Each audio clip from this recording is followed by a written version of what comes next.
ஒரு ஊரில் ஒரு ராஜா இருந்தார். அவர் அடிக்கடி காட்டுக்கு வேட்டையாட போவார். சில நண்பர்களையும் கூட அழைச்சிக்கிட்டு போவார். காட்டுக்கு போனதும் ஆளுக்கு ஒரு பக்கமாக போய் வேட்டையாடுவாங்க. சாயந்தரமாக திரும்பி வருவாங்க. மறுநாள் அரண்மனையில் உட்காந்து ஒவ்வொருத்தரும் அவங்க அனுபவங்களை எல்லாம் சொல்லிக்குவாங்க.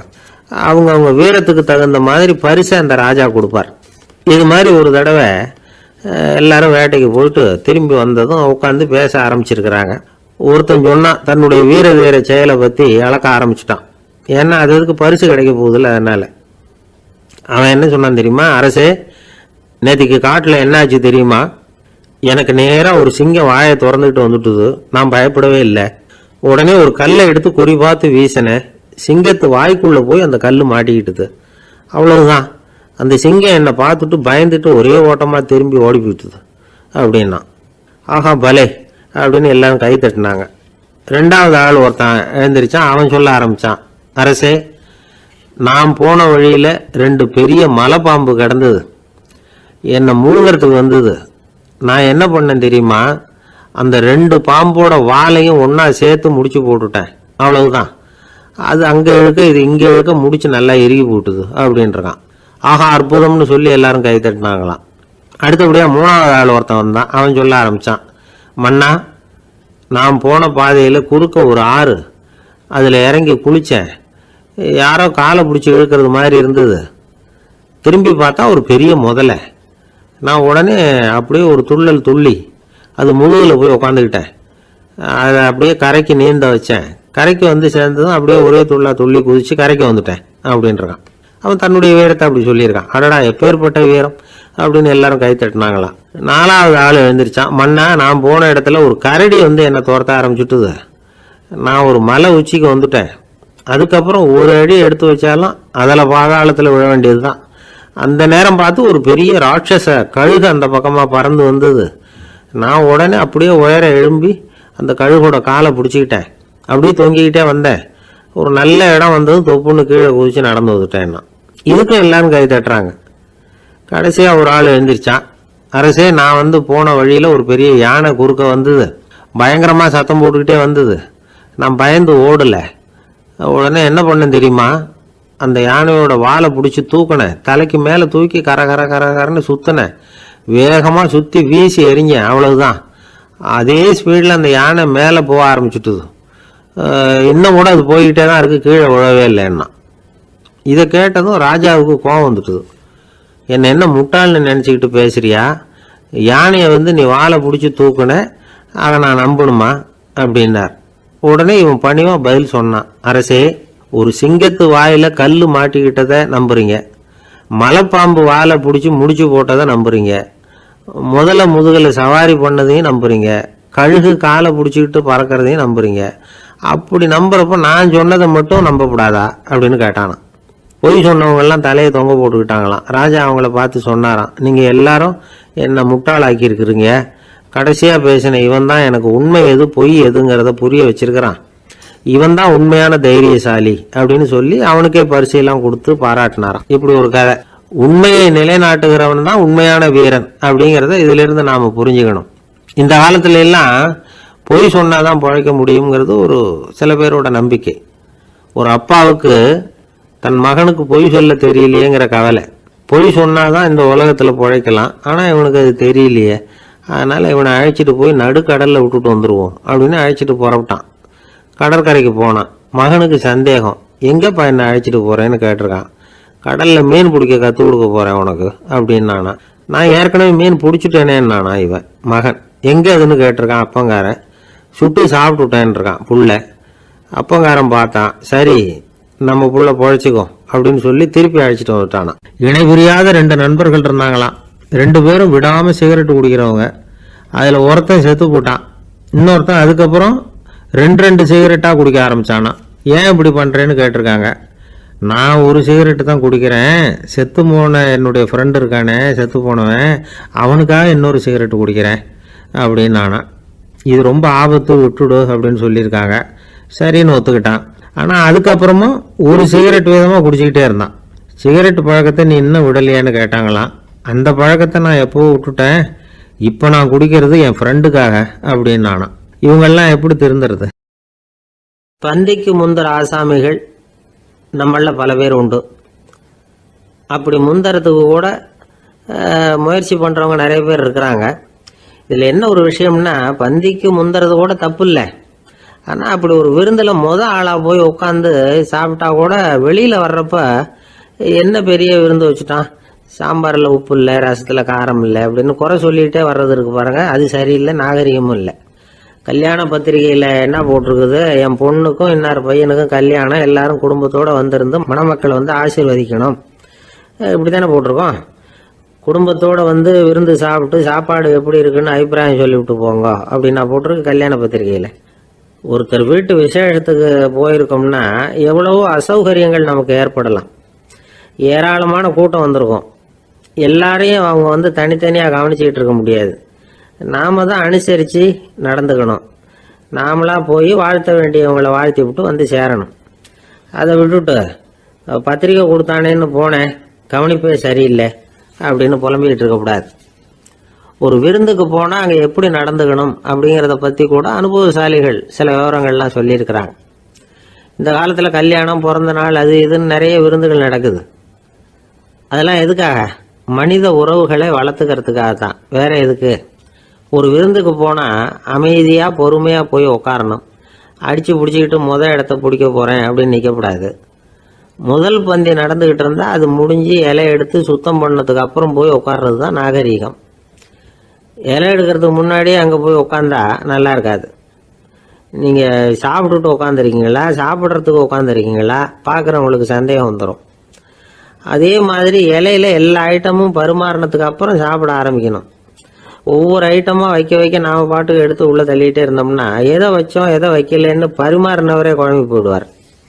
ஏன்னா எப்போ பார்த்தாலும் இலை காலியாகவே இருக்கும். சாப்பிட்றப்போ உங்கள் சாப்பாட்டையே நீங்கள் கவனிக்கணும். அடுத்தவங்க இலையில என்ன இருக்குது, பக்கத்தில் இருக்கிறவர் எதை அதிகமாக சாப்பிட்றார், இதெல்லாம் நமக்கு என்னத்துக்கு? எல்லாரும் சாப்பிட்டு முடிக்கிற வரைக்கும் பொறுமையாக இருக்கிறது தான் நல்லது. நீங்கள் மட்டும் திடீர்னு பாதியில் எழுந்திரிச்சு பக்கத்தில் இருக்கிறவங்களுக்கு சங்கடமாக இருக்குமேங்கிறதெல்லாம் யோசிக்காமல் நீங்கள் பாட்டு எழுந்திரிச்சு போகக்கூடாது. பக்கத்தில் உள்ளவங்க உங்களை எழுந்திரிக்க சொன்னால் எழுந்திரிச்சு போகலாம். விருந்துகளில் சாப்பாட்டை வீணாக்கிறதே ஒரு நாகரிகமாக போட்டுது இந்த காலத்தில். சாப்பாட்டுக்கே கஷ்டப்பட்டுக்கிட்டு பல பேர் இந்த உலகத்தில் இருக்கிறப்போ சாப்பாட்டை வீணாக்கிறது எவ்வளோ பெரிய மோசங்கிறத நினச்சி பார்க்கணும். வேணுங்கிற அளவுக்கு கேட்டு வாங்கி சாப்பிட்றது தான் முறை. விருந்தில் இந்த பஃபே அப்படின்னு சொல்லி ஒரு முறை சொல்கிறாங்கல்ல, அதாவது உணவு வகைகளையெல்லாம் பொதுவாக ஒரு இடத்துல வச்சுடுறது, நமக்கு தேவையானதை நாமே எடுத்து ஒரு தட்டில் போட்டுக்கிட்டு சாப்பிட வேண்டியது. இதில் கூட சில பேர் தேவைக்கு அதிகமாக எடுத்து போட்டுக்கிட்டு வீணாக்குறாங்க. சில சமயம் வந்து கடைசியாக சாப்பிட போகிறவங்களுக்கு எல்லா ஐட்டமும் கிடைக்காம போகலாம். அதை போய் பெருசு பண்ணிகிட்டு இருக்கக்கூடாது. என்ன சார் இந்த அளவுக்கு கூடவா நாகரிகம் தெரியாமல் இருக்கிறோம், இதை போய் பெருசாக சொல்ல வந்துட்டீங்களே அப்படின்னு நினைக்கலாம். ஒருத்தர் 2 பேருக்கு இந்த விவரம் தேவைப்படலாம். அவங்க காதலையும் இது விழட்டுமேங்கிறதுக்காக தான் இது. ஒரு பெரிய கல்யாண விருந்து நடந்துக்கிட்டு இருந்தது. விருந்து மண்டபத்து வாசலில் ஒருத்தர் நின்றுக்கிட்டு வர்றவங்களையெல்லாம் ரொம்ப மரியாதையாக வணங்கி உள்ளே அனுப்பி வச்சுக்கிட்டு இருந்தார். எப்படி தெரியுமா? வர்றவங்க கையெல்லாம் பிடிச்சி முத்தம் கொடுத்து அதுக்கப்புறம் உள்ளே அனுப்பி வச்சுக்கிட்டு இருந்தாராம். கூட்டம்லாம் முடிஞ்சதுக்கப்புறம் அவர்கிட்ட போய் கேட்டிருக்கிறாங்க, சார் நானும் எவ்வளவோ விருந்துகளுக்கு போயிருக்கிறேன், இருந்தாலும் இவ்வளவு மரியாதையாக வர்றவங்க கைக்கெல்லாம் முத்தம் கொடுத்து வரவேற்கிறத இங்கே தான் பார்க்குறேன் அப்படின்னு சொன்னாங்க. அதுக்கு அவர் சொன்னார், அட போங்க சார், நான் முத்தம் கொடுக்கல, முந்தின பந்திக்கு வந்து சாப்பிட்டவங்களே அடுத்த பந்திக்கும் வர்றாங்களான்னு மோந்து பார்த்து அனுப்பி வச்சுக்கிட்டு இருந்தேன் அப்படின்னார். ஒரு குரு, இளம் சீடர்கள் எதிரில் உட்காந்துருக்கிறாங்க. குரு பாடம் நடத்திக்கிட்டு இருக்கிறார். சீடர்களுக்கு ஒரு ஆசை, அதாவது ஒரு முக்கியமான மந்திரத்தை நம்ம குருநாதர்கிட்ட இருந்து கற்றுக்கணும் அப்படிங்கிறது அவங்க ஆசை. அது என்ன மந்திரம்னா, இறந்தவரை உயிர்ப்பிக்கக்கூடிய புனித மந்திரம், அதாவது செத்தவங்களுக்கு மீண்டும் உயிர் உண்டாக்குகிற மந்திரம். குருவே தயவு பண்ணி அந்த மந்திரத்தை எங்களுக்கு உபதேசிக்கணும் அப்படின்னு கேட்டாங்க. அது ரொம்ப ஆபத்தானது, அது என்னத்துக்கு உங்களுக்கு வேண்டாமேன்னாராம் குரு. எங்களுடைய நம்பிக்கை வந்து உறுதிப்படுறதுக்காகத்தான் கேட்குறோம், வேற ஒன்றும் இல்லை அப்படின்னு நாங்களாம் சீடர்கள். பக்குவப்படாத அறிவுங்கிறது ரொம்ப ஆபத்தானது அப்படின்னாராம் குரு. இது சீடர்களுக்கு புரியல. அது எப்படிங்க பக்குவப்படாத அறிவு ஆபத்தானதுன்னு சொல்கிறீங்க, அப்படின்னா என்ன அப்படின்னு கேட்டிருக்காங்க சீடர்கள். குரு அதுக்கு விளக்கம் கொடுத்தாராம். அந்த மந்திரத்தை எப்போ பயன்படுத்தணுங்கிறது முக்கியம். அதை அறியக்கூடிய ஞானம் ஏற்படுகிற வரைக்கும் அதை தெரிஞ்சுக்காமல் இருக்கிறது தான் நல்லது, இல்லைன்னா ஆபத்துன்னாராம். ஆனால் அந்த சீடர்கள் அதை கேட்குற மாதிரி இல்லை, ரொம்ப பிடிவாதம் பண்ண ஆரம்பிச்சிட்டாங்க. சரி வாங்க சொல்கிறேன்னார் குரு. எல்லோரும் வந்தாங்க. அந்த புனித மந்திரத்தை அவங்களுக்கு ரகசியமாக உபதேசம் பண்ணார். உபதேசம் பண்ணிவிட்டு அவங்களுக்கு எச்சரிக்கையும் கொடுத்தார். இந்த மந்திரத்தை நல்லா ஆராய்ச்சி பார்த்ததுக்கு அப்புறம்தான் உச்சரிக்கணும், அவசரப்பட்டு எதுவும் செஞ்சிடக்கூடாது அப்படின்னு ஒரு தடவைக்கு பல தடவை எச்சரிக்கை கொடுத்தார். சரின்னு சொல்லிவிட்டு அவங்கெல்லாம் மந்திரத்தை கற்றுக்கிட்டு எழுந்திரிச்சு போயிட்டாங்க. ஒரு நாள் அந்த சீடர்கள் எல்லாம் மணற்பாங்கான இடத்துல அப்படியே நடந்து போயிட்டுருக்கிறாங்க. ஒரு பாலைவன பகுதி மாதிரி ஒரு இடம். அங்கே ஒரு இடத்துல எலும்புகள் குவியலாக கிடந்தது. உடனே இந்த சீடர்கள் முன்ன பின்ன யோசிக்காமல், தியானமும் பண்ணாமல், அந்த மந்திரத்தோட பயனை சோதித்து பார்க்கணும் அப்படின்னு நினச்சிக்கிட்டு அந்த மந்திரத்தை உச்சரிக்க ஆரம்பிச்சிட்டாங்க. அவ்வளோதான். உடனே என்னாச்சு தெரியுமா? அந்த எலும்புகள் எல்லாம் ஓநாய்களாக மாறி அவங்கள துரத்த ஆரம்பிச்சுட்டுது. சீடர்கள் எல்லாம் தலைதெறிக்க ஓட ஆரம்பிச்சிட்டாங்க. ஓநாய்களும் விடலை, அவங்கள துரத்தி பிடிச்சி கடித்து கொதற ஆரம்பிச்சுட்டுது. அப்போ தான் அந்த சீடர்களுக்கு குரு சொன்ன அறிவுரையோட அர்த்தம் புரிஞ்சுது. பக்குவப்படாத அறிவு ஆபத்தானது அப்படிங்கிறது. அதனால் இதிலேருந்து நாம் தெரிஞ்சுக்க வேண்டியது என்னென்னா, நாம் நம்ம அறிவை வளர்த்துக்கிட்டால் மட்டும் போதாது, அந்த அறிவை எப்போ எப்படி பயன்படுத்தணும் அப்படிங்கிற பக்குவமும் நமக்கு வரணும். அப்போ தான் வாழ்க்கை நல்லபடியாக அமையும். இல்லைன்னா இடைஞ்சல் தான். இந்த காலத்தில் சில சின்ன பிள்ளைங்களுக்கே அறிவு ரொம்ப பக்குவப்பட்டிருக்குங்கிறத உணர முடியுது. ஒரு சின்ன பையன் பள்ளிக்கூடத்தில் மார்க் லிஸ்ட்டு கொடுத்தாங்க, வாங்கிக்கிட்டு அவசரமாக வீட்டுக்கு ஓடினான். எதிரில் வந்த ஒருத்தர் கேட்டார், என்ன அவசரம், ஏன் இப்படி வேகமாக ஓடுறேன்னார். எங்கள் அம்மாக்கிட்ட அடி வாங்கணும், அதுக்காக தான் ஓடுறேன்னா. அடி வாங்கிறதுக்காக இவ்வளவு அவசரம்னார் அவர். அப்படி இல்லைங்க, நான் போகிறதுக்குள்ளே எங்கள் அப்பா வீட்டுக்கு வந்துட்டாருன்னா அவர்கிட்ட அடி வாங்க வேண்டியிருக்கும், அதை அவாய்ட் பண்ணுறதுக்காக இப்படி ஓடுறேன் அப்படின்னு நானா அந்த பையன். ஒரு ரயில் வேகமாக போயிட்டுருக்கு. அது ஒரு ரயில்வே ஸ்டேஷனில் கொஞ்சம் நேரம் நின்றுது. அப்போ அதில் ஒரு ஆள் ஏறினார். தலையில் ஒரு மூட்டையை வச்சுருந்தார். மூட்டையை தலையில் சுமந்துக்கிட்டே உள்ளே வந்தார். மூட்டையை தலையில் சுமந்துக்கிட்டே ஒரு இடத்துல உட்காந்தார். ரயில் மறுபடியும் புறப்பட்டுது. இவர் தன் தலையில் இருந்த மூட்டையை கீழே இறக்கி வைக்கணும்ல, வைக்கல, சுமந்துக்கிட்டே வரார். எதிரில் உட்காந்துருந்தவர் கேட்டார், ஏங்க ஏன் இப்படியே உட்காந்துருக்குறீங்க தலையில் மூட்டையை வச்சுக்கிட்டு, மூட்டையை கீழே இறக்கி வைக்கலாமே அப்படின்னார். வேணாங்க, பாவம், தலையில் இருக்கிற மூட்டையை இறக்கி ரயிலில் வச்சா ரயிலுக்கு பாரம் அதிகமாக இருக்கும் அப்படின்னார் அவர். இப்படி ஒரு ஆளை பார்த்தா நமக்கு சிரிப்பு தான் வரும். ஏன்னா ரயிலுங்கிறது அந்த மூட்டையையும் சேர்த்து சுமந்துக்கிட்டு தான் போகுது. அவன் அந்த மூட்டையை தலையில் வச்சுருந்தாலும் ஒன்று தான், தரையில் வச்சுருந்தாலும் ஒன்று தான். அதனால் ரயிலுக்கு எந்த மாற்றமும் ஏற்பட போகிறதில்ல. அதே மாதிரி தான் நம்ம மனமும். இதுவும் ஒரு தேவையில்லாத சுமை, அனாவசியமாக சுமந்துக்கிட்டு இருக்கிறோம். இதை கீழே இறக்கி வச்சுட்டா வாழ்க்கை பிரயாணம் சுகமாக இருக்கும். ரயில் பிரயாணம் பண்ணுற அந்த ஆள் மூட்டையை சுமக்கிறான், வாழ்க்கை பிரயாணம் பண்ணுற நாம மனசை சுமக்கிறோம். இது ரெண்டுக்கும் எந்த வித்தியாசமும் இல்லை. மனசை கீழே இறக்கி வச்சுட்டா பாரம் இல்லாமல் வாழலாம், பறவைகள் மாதிரி பறக்கலாம், குழந்தைகள் மாதிரி கள்ளங்கபடம் இல்லாமல் வாழலாம். இந்த வெளி உலகத்தில் நாம் நிலை பெற்று இருக்கணும், வேரூன்றி இருக்கணும். அதே சமயம் நம்முடைய உள்வெளியில் ஆன்மீக வாழ்க்கையில் பாரம் இல்லாமல் இருக்கணும். அப்போ பறக்கணும், நதியை போல் ஓடணும், மிதக்கணும், பயணம் சுகமாக இருக்கும், களைப்பு தெரியாது, கவலை தெரியாது. ஒரு சீடன் போதி தர்மரை நாடி வந்தான். குருவே, நீங்கள் என்ன வெறுமையாக இருக்க சொன்னீங்க, நான் இப்போ மறுபடியும் வெறுமையானவன் ஆகிட்டேன், அதனால் இப்போ என்ன செய்ய சொல்கிறீங்க என்ன அப்படின்னு சொல்லி நின்னான். உடனே அந்த குரு பக்கத்தில் இருந்த ஒரு குச்சியை எடுத்து அவன் தலையில் அடித்து, போய் அந்த வெற்றுத்தன்மையையும் வீசி எறிந்து விட்டு வா அப்படின்னார். நான் இப்போ காலியாக இருக்கிறேன்னு ஒருத்தன் சொல்கிறான்னு வச்சுக்கோங்க, அது உண்மை இல்லை. ஏன்னா இன்னமும் அதில் நான்கிற எண்ணம் இருக்குது. எந்த சிந்தனையும் இல்லாமல் இருக்கிறது கடினம்தான். ஆனாலும் மனிதன் அதில் உள்ள நுட்பத்தை புரிஞ்சுக்கிட்டான்னா இவ்வளவு தூரம் தூக்கி சுமந்துக்கிட்டு வந்த அந்த மனதின் முட்டாள்தனத்தை அவனே பார்த்துட்டு சிரிப்பான். இதுதான் பெரியவங்க சொல்லியிருக்கிற ஆலோசனை.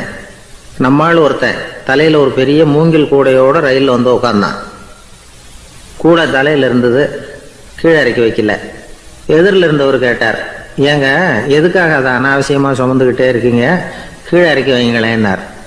இல்லைங்க, நான் வீட்டை விட்டு புறப்படும் பொழுதே என் பையன் சொல்லிவிட்டான், கூடையை தலையை விட்டு இறக்கக்கூடாதுன்னு அப்படின்னார். அவன் சின்ன பையன், விவரம் இல்லாமல் சொல்லியிருப்பான், இப்போ என்ன நேரில் வந்தால் பார்த்துக்கிட்டு இருக்கிறான், நீங்கள் இறக்கி வைங்கன்னார் அவர். அவன் நேரில் பார்த்துக்கிட்டு இல்லை, இருந்தாலும் நான் இந்த கூடையை கீழே இறக்கி வச்சா அது அவனுக்கு தெரிஞ்சிடும் அப்படின்னாரு இவர். அது எப்படின்னார் அவர். அவன் தனக்கு டிக்கெட் வாங்க வேணாம்னு சொல்லி இப்போ இந்த கூடைக்குள்ளே தான் உட்காந்துருக்கிறான் அப்படின்னார் இவர். ஒரு பெரிய தத்துவ சிந்தனையாளர் இருந்தார், சுவாங்சு அப்படின்னு பேர். அவருடைய மனைவி ஒரு நாள் திடீர்னு காலமாயிட்டாங்க. ஐயோ பாவம், அவர் ரொம்ப வருத்தப்படுவார், போய் ஆறுதலாக 4 வார்த்தை பேசிவிட்டு வரலாம் அப்படின்னு நினச்சிக்கிட்டு நிறைய பேர் அவரை தேடிட்டு வந்தாங்களாம். வந்தவங்களுக்கு ஆச்சரியம், ஏன்னா இவர் வருத்தப்பட்டுக்கிட்டு இருப்பார் அப்படின்னு தானே எதிர்பார்த்தாங்க. அப்படி இல்லை, தாளம் போட்டுக்கிட்டு உட்காந்துருக்கிறார். தாளத்துக்கு தகுந்த மாதிரி பாட்டு வேறு பாடிக்கிட்டு இருக்கிறார். என்ன மனுஷன் அவர், கொஞ்சம் கூட கவலை இல்லாமல் இப்படி இருக்கிறாரு அப்படின்னு நினச்சாங்க. ஒருத்தர் துணிஞ்சு அவர்கிட்ட கேட்டுவிட்டார், என்னங்க இது இப்படி அப்படின்னு. அதுக்கு அவர் என்ன சொன்னார் தெரியுமா? இதை பாருங்கள், என்னுடைய மனைவி பிறக்கிறதுக்கு முன்னாடி அவளுக்கு உயிரும் கிடையாது, உடலும் கிடையாது. அதுக்கு பிறகு தான் உயிர் வந்தது, உடல் வந்தது, அந்த உருவம் வந்தது. இப்போ என்ன ஆச்சு, அந்த உருவமும் உயிரும் போயிட்டுது, அவ்வளவுதானே. வந்தது போயிட்டுது. இளவேனில் காலம், இலையுதிர் காலம், பனிக்காலம், இப்படி பருவங்கள் மாறி மாறி வருது இல்லையா? அது மாதிரி பிறப்பும் இறப்பும் மாறி மாறி வருது. இது இயற்கை. இதுக்காக அழுதா அது எப்படி அப்படின்னாராம். ஞான தெளிவு அடைஞ்சவங்களுக்கு எல்லாமே சுகம்தான். திருவள்ளுவரும் அதை தான் சொல்கிறார், உறங்குவது போலும் சாக்காடு, உறங்கி விழிப்பது போலும் பிறப்பு. தூங்கிறதுக்கெல்லாம் நாம் வருத்தப்பட்டுக்கிட்ட இருக்கிறோமா? இன்றைக்கி தூங்க வேண்டியிருக்குதே, இன்னும் கொஞ்சம் நேரத்தில் நான் தூங்க வேண்டியிருக்கு அப்படின்னு சொல்லி யாராவது அழுதுகிட்டு இருப்பாங்களா?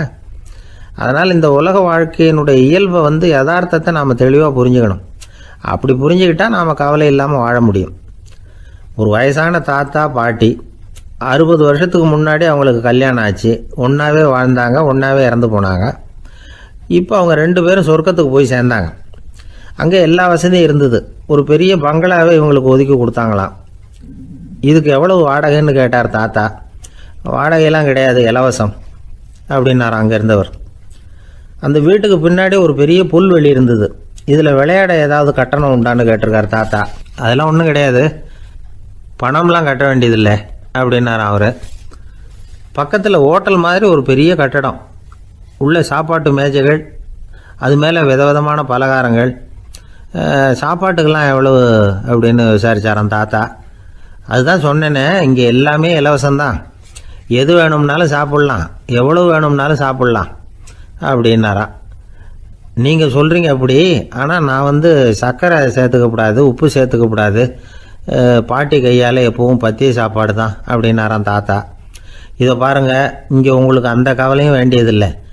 இங்கே நீங்கள் ஸ்வீட்டு சாப்பிட்லாம், காரம் சாப்பிட்லாம், உங்களுக்கு எந்த நோயும் வராது அப்படின்னாராம் அங்கே சொர்க்கத்தில் இருந்தவர். இதை கேட்ட உடனே அந்த தாத்தா பக்கத்தில் நின்ன பாட்டியை பார்த்து கத்தினாராம், அடி பாவி, எல்லாத்தையும் கெடுத்துட்டியே, நீ எனக்கு பத்திய சாப்பாடு போடாமல் கண்டதை திங்க விட்டுருந்தா 10 வருஷத்துக்கு முன்னாடியே நான் இங்கே சேர்ந்துருப்பேனே அப்படின்னாராம். ஒரு ரயில் போய்கிட்டு இருக்கு. அதில் ஒரு பெரியவர் பிரயாணம் பண்ணிகிட்டு இருக்கிறார். எதிரில் ஒரு பெரிய அதிகாரி, ஐஏஎஸ் ஆஃபீஸர் உட்காந்துருக்கிறார். 2 பேருக்கும் முன்ன பின்ன அறிமுகம் இல்லை. அவர் வேற யாரோ, இவர் வேற யாரோ. ஒரே ரயிலில் பிரயாணம் பண்ணிகிட்டு இருக்கிறாங்க. அதுவும் எதிர்த்த இருக்கையில். ஏதோ ஒரு நகரத்தில் வண்டி நின்றுது. 2 பேரும் கீழே இறங்கினாங்க. பெரியவர் ஒரு ட்ரங்கு பெட்டியோட கீழே இறங்கினார். அந்த அதிகாரி கையில் ஒரு சின்ன பெட்டி.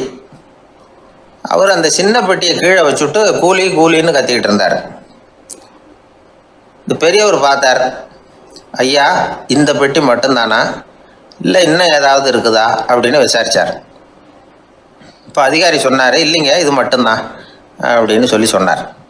இதுக்கு என்னத்துக்காக கூலி ஆள், நானே எடுத்துக்கிட்டு வரேனே வாங்க அப்படின்னு சொல்லி அந்த பெட்டியை அந்த பெரியவர் கையில் எடுத்துக்கிட்டார். எடுத்ததும் 2 பேரும் பேசிக்கிட்டே நடந்து வராங்க. இப்போ பெரியவர் சொன்னார், இப்போ உள்ள நாகரிகம் எப்படி இருக்குன்னா, சுமை கால் பணம், சுமக்கூலி முக்கால் பணம் அப்படிங்கிற மாதிரி இருக்குது. பணத்தை வீணாக்கிறதோட இது கௌரவம்னு வேற நினைக்கிறாங்க அப்படின்னார்.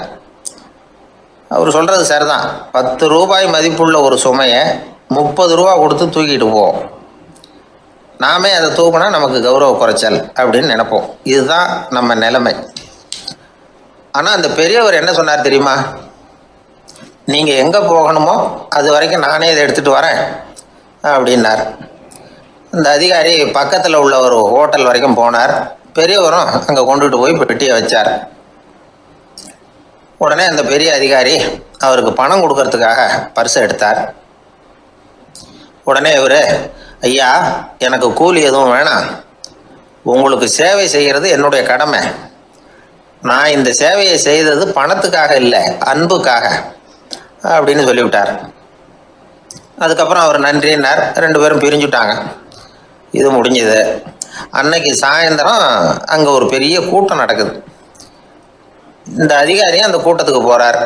மக்கள் கூட்டம் ரொம்ப அதிகம். அதனால் இந்த அதிகாரியும் ஒரு ஓரமாக உட்காந்துக்கிட்டார். அப்புறம் கொஞ்ச நேரத்தில் இந்த முக்கிய விருந்தினர் பேசுகிறதுக்காக வரார் மேடைக்கு. மேடையில் இருந்த பெரியவங்கள்லாம் எழுந்திரிச்சு நின்று அவருக்கு மாலை போட்டு மரியாதை செய்கிறாங்க. எங்கேயோ ஒரு மூலையில் உட்காந்துருந்தார் அதிகாரி. அவர் இதை கவனித்தார். அவருக்கு ரொம்ப ஆச்சரியம், அதிர்ச்சி. ஏன்னா அங்கே பேச வந்த முக்கிய விருந்தினர் வேற யாரும் இல்லை, இன்னைக்கு காலையில் இவர் பெட்டியை தூக்கிட்டு வந்தார் பெரியவர், அவர் தான். சரி, அந்த பெரியவர் யார் தெரியுமா? அவர் தான் ஈஸ்வர சந்திர வித்யாசாகர். கூட்டம் முடிஞ்சது. அதிகாரி அவரை தேடி ஓடினார். அவர் கைகளை பிடிச்சிக்கிட்டார். ஐயா என்னை மன்னிச்சுடுங்க அப்படின்னாரு. அப்புறம் சொன்னார், அகங்காரங்கிற கெட்ட புத்தி தான் உண்மையை கண்கள்ல இருந்து மறைக்குது, அகங்காரம் தான் மனுஷனை அழிக்குது. நீங்கள் ரொம்ப பெரிய மனிதர், இருந்தாலும் மனிதத்தன்மையோடு நடந்துக்கிறீங்க. இந்த அன்பு, தயவு, பொறுமை இதெல்லாம் இல்லைன்னா மனிதனாக இருக்கிறதுல என்ன பிரயோஜனம் அப்படின்னு சொல்லிவிட்டு அந்த அதிகாரி போனாராம். மனிதத்தன்மைன்னா என்ன அப்படிங்கிற கேள்விக்கு இந்த பெரியவர் ஒரு உதாரணம். இப்பெல்லாம் அப்படியா இருக்கிறாங்க? ஒரு பெரியவர் ஒரு பெட்டியை தூக்கிட்டு வந்துக்கிட்டு இருக்கிறார்.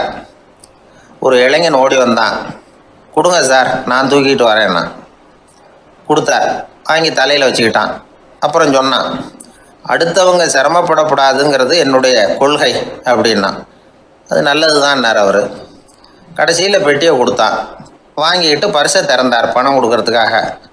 வேணாங்க அப்படின்னு விட்டான் அந்த இளைஞன்.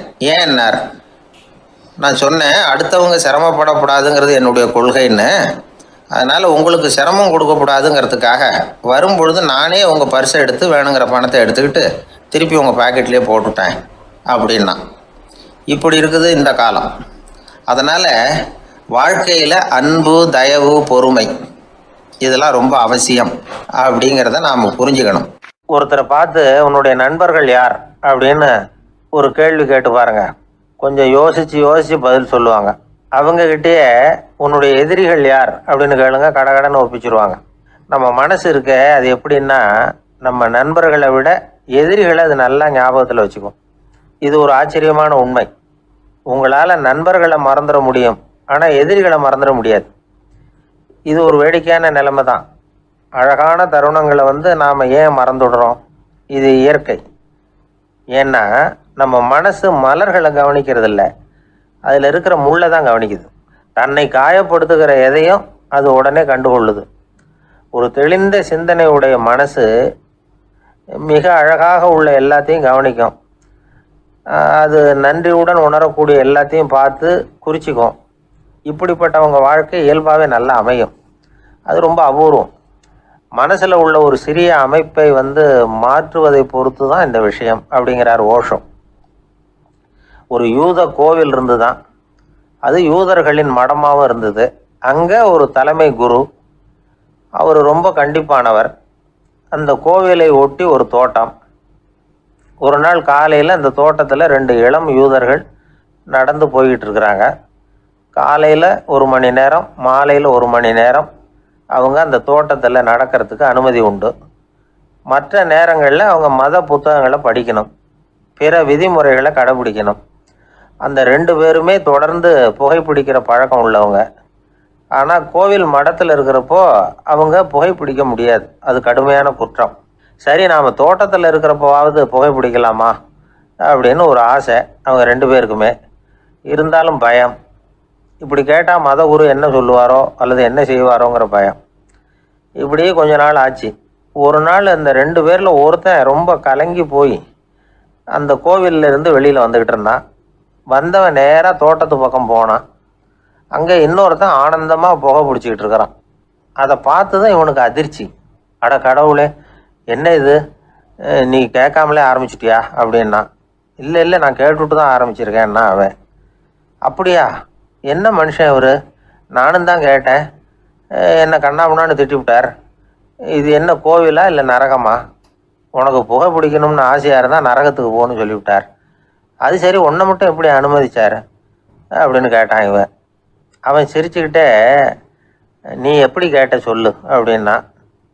நாம் இந்த தோட்டத்துக்கு வர அனுமதிக்கப்பட்டிருக்கிறதே ஜபத்துக்காகத்தானே, அதனால் நான் ஜபம் சொல்லும் பொழுது புகை பிடிக்கலாமா அப்படின்னு கேட்டேன். அதுக்கு தான் அவர் சத்தம் போட்டு என்னை அடிக்கவே வந்துட்டார் அப்படின்னா இவன். நீ ஒரு மாதிரியாக கேட்டிருக்க, நான் வேற மாதிரியாக கேட்டிருக்கிறேன். ஜெபம் சொல்லும்போது புகை பிடிக்கலாமான்னு நீ கேட்டிருக்க. ஐயா, புகை பிடிக்கும் பொழுது ஜெபிக்கலாமா அப்படின்னு நான் கேட்டேன். அதில் தப்பு ஒன்றும் இல்லை அப்படின்னு பதில் சொல்லிட்டார் அப்படின்னா. ஒரு சிறிய மாற்றம்தான் அது மிகப்பெரிய மாறுதலை ஏற்படுத்தி விட்டது. மனசு நல்ல விதமாக சிந்திக்க ஆரம்பிச்சுட்டுதுன்னா மகிழ்ச்சிக்கு பஞ்சம் இல்லை. ஒரு கஞ்சன் ஆற்றுல விழுந்துட்டான், வெள்ளத்தில் தத்தடிச்சுக்கிட்டு இருக்கிறான். கரையில் நின்ன ஒருத்தர், உன் கையை கொண்டா இப்படி பிடிச்சி இழுத்து கரையில் சேர்த்து விடுறேன்னார். எதையும் கொடுத்து பழக்கம் இல்லாத அவன் கையையும் கொடுக்க மாட்டேன்னுட்டான். இவர் பார்த்தார், உன் கையை கொடுன்னு சொல்கிறதுக்கு பதிலாக நான் என் கையை கொடுக்குறேன் பிடிச்சிக்கோ அப்படின்னார். அவன் கப்புன்னு பிடிச்சிக்கிட்டான், இழுத்து கரையில் போட்டார். ஒரு ஊரில் ஒரு ஆள் இருந்தான். அவன் ஒரு நாள் கோயிலுக்கு போனான். கடவுள்கிட்ட வேண்டிக்கிட்டான், எனக்கு ஒரு 1,00,000 ரூபா நீ கொடுத்தா நான் உன் சன்னதியில் ஒரு தேங்காய் உடைக்கிறேன் அப்படின்னு வேண்டிக்கிட்டான். கடவுள் பார்த்தார். உடனே அவன் கண் முன்னாடி தோன்றினார். இந்தா நீ கேட்ட 1,00,000 ரூபாய் அப்படின்னு சொல்லி அவன் கையில் பணத்தை கொடுத்துட்டு மறைஞ்சிட்டார். இவனால் நம்பவே முடியல. இவ்வளவு சுலபமாக கிடைக்கும்னு தெரிஞ்சிருந்தா அனாவசியமாக ஒரு தேங்காய் உடைக்கிறேன்னு வேண்டியிருக்க வேண்டியது இல்லையே அப்படின்னு நினைச்சான். இருந்தாலும் வேண்டுதலை நிறைவேற்ற வேண்டியது கடமை. அதுக்காக என்ன பண்ணா, பக்கத்தில் ஒரு கடைக்கு போனான். ஒரு தேங்காயை கையில் எடுத்தான். இது என்ன விலைன்னு கேட்டான். 5 ரூபான்னார் கடையில் இருந்தவர். அதிகமாக இருக்குதே விலைன்னா.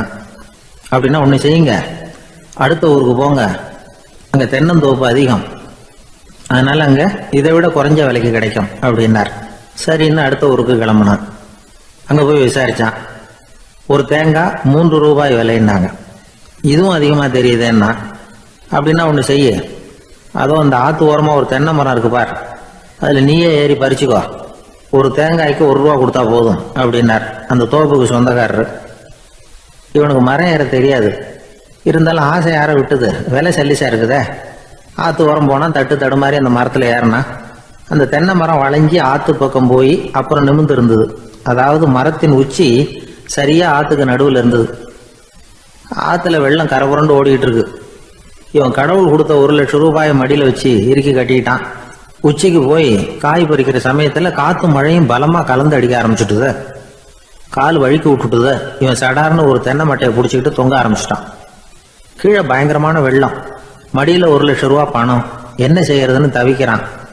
இந்த சமயம் கரையில் ஒரு யானை பாகன் யானையை குளிப்பாட்டிக்கிட்டு இருக்கிறான். அது அவன் கண்ணில் பட்டுது. ஐயா ஒரு உதவின்னு கத்துனான். அவன் என்ன செய்யணும்னு கேட்டான். உன் யானையை மெதுவாக இங்கே அழைச்சிட்டு வா, எனக்கு நேராக கீழே நிறுத்து, என் காலை பிடிச்சி மெதுவாக கீழே இறக்கி விட்டுரு, என் மடியில் இருக்கிற பணத்தில் உனக்கு 10,000 ரூபா தரேன் அப்படின்னா. அவன் பார்த்தான், காலை கையை பிடிச்சா கூட எவனும் இந்த காலத்தில் 10 ரூபாய்க்கு மேலே தரமாட்டேங்கிறான், இவன் காலை பிடிச்சா 10,000 தர்றேங்கிறான் அப்படின்னு யோசனை பண்ணான். உடனே யானையை கொண்டுட்டு போனான். அவனுக்கு நேராக கீழே நிறுத்தினான். அவன் காலை பிடிச்சான், அவ்வளவுதான். அந்த நேரம் பார்த்து யானை மெதுவாக நடந்து அப்பால போட்டுது. இப்போ யானை பாகன் அவன் காலை கெட்டியாக பிடிச்சிட்டு தூங்குறான். பரிதாபமாக மேலே பார்க்குறான். அவன் மட்டையை பிடிச்சிட்டு தூங்குறான். இப்போ யானை பாகன் சொல்கிறான், தம்பி மட்டையை விட்டுறாத, கெட்டியாக பிடிச்சிக்கோ, நான் உனக்கு 10,000 ரூபா தரேன், இதோ மடியில் தான் வச்சுருக்கேன்னா. மேலே தொங்குறவனுக்கு இந்த நிலைமையிலேயும் ஒரு சந்தோஷம், மேற்கொண்டு ஒரு 10,000 ரூபா நமக்கு கிடைக்கும் போல இருக்கே அப்படின்னு. இந்த சமயத்தில் ஒருத்தன் ஒட்டகத்தை ஓட்டிகிட்டு வந்தான் அந்த பக்கமாக குளிப்பாட்டுறதுக்கு. யானை பாகம் பார்த்துட்டான். ஐயா ஒட்டகக்காரரே, அதை இங்கே கொண்டுட்டு வா, எங்கள் காலை பிடிச்சி பத்திரமா இறக்கி விடு, நாங்கள் பணம் கொடுக்குறோம்னா. அவனும் பணத்துக்கு ஆசைப்பட்டு வந்தான். அவன் காலை பிடிக்கிற சமயம் ஒட்டகமும் நழுவி போட்டுது. இப்போ 3 பேருமே வரிசையாக தொங்குறாங்க. ஒட்டகக்காரன் கத்துறான், தம்பி மட்டையை விட்டுறாத, கெட்டியாக பிடிச்சிக்கோ, நான் என் மடியில் இருக்கிற 5,000 உனக்கு தந்துடுறேன்னா. மேலே தொங்குறவனுக்கு இன்னமும் சந்தோஷம், இவனும் பணம் தர்றேங்கிறான். அப்படின்னா இன்னைக்கு நமக்கு மொத்த பண வரவு எவ்வளவு அப்படின்னு ஒவ்வொன்றா கூட்டி பார்க்க ஆரம்பிச்சான். மனக்கணக்கு சரியா வரல. அதனால அப்படியே விரல விட்டு எண்ண ஆரம்பிச்சான். அவ்வளவுதான், மட்டையை விட்டுட்டு கை நழுவி வந்துட்டுது. 3 பேரும் பொத்துன்னு ஆத்துல விழுந்தாங்க. படாத பாடுபட்டு தட்டு தடுமாறி கரைக்கு வந்து சேர்ந்தாங்க. 3 பேர் மடியில் இருந்த பணமும் ஆத்தோட போட்டுது.